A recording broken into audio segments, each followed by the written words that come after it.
Hola a todos, comenzamos aquí la unidad dedicada a la organización económica de las sociedades. En este primer vídeo vamos a hablar sobre qué es la economía. Bien, pues podríamos dar una definición de la economía, que sería algo así como la ciencia o la disciplina que se ocupa de la administración o el empleo de los recursos existentes con el fin de satisfacer las necesidades que tienen las personas y los grupos humanos. Esas necesidades van a ser, por un lado, necesidades imprescindibles para subsistir, como por ejemplo el alimento, el vestido, etc., pero también elementos prescindibles, como por ejemplo el ocio. La economía, por tanto, va a estar presente en nuestro día a día. Al ir al instituto, al cine, coger el autobús, vamos a ver que son actividades relacionadas todas con la economía. Y eso lo vamos a ver viendo los siguientes elementos. Bien, vamos a hablar ahora de los bienes económicos, que son los bienes que producen las personas para satisfacer sus necesidades. Estos bienes económicos pueden ser, por un lado, productos, que son objetos materiales, se pueden coger, que por un lado se pueden obtener de la naturaleza, pescado, trigo, por ejemplo, o también elaborados por las personas, un coche, un ordenador, etc. Y también un bien económico van a ser los servicios, que son las tareas que se realizan en beneficio de la sociedad. Y son algo inmaterial, no se puede coger. Y ahí, como ejemplo, pues podemos tener la educación, el transporte, el comercio, la sanidad, etc. Los bienes económicos van a ser también, hay que comentar que son limitados, se pueden agotar y tienen un precio, se compran y se venden. Por otro lado, también existen unos bienes que son los bienes libres, como el aire, la luz del sol, la gravedad, que no tienen precio y a la hora de economía ahí no van a contar. A continuación, vamos a hablar sobre las actividades económicas, que son todas aquellas actividades que producen bienes económicos. Como ya hemos dicho, pues pueden ser productos o servicios. Para producirlos se van a emplear distintos elementos y esos elementos se llaman factores de producción. Los factores de producción van a ser, por un lado, los recursos naturales, que nos vienen dados por la naturaleza, el agua, vegetales, animales, etc.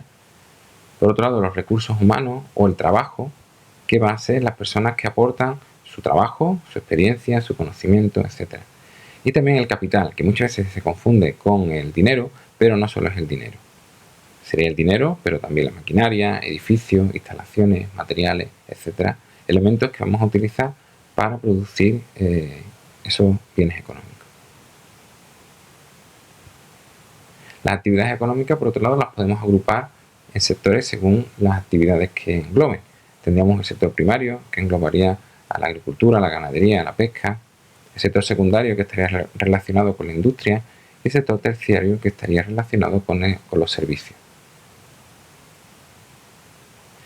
Bien, vamos a hablar de los sistemas económicos, que no es más que comentar que cada sociedad organiza su economía de una manera y por lo tanto van a aparecer distintos sistemas económicos.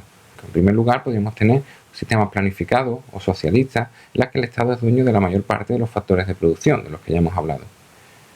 Entonces el Estado va a decidir cómo debe funcionar la economía.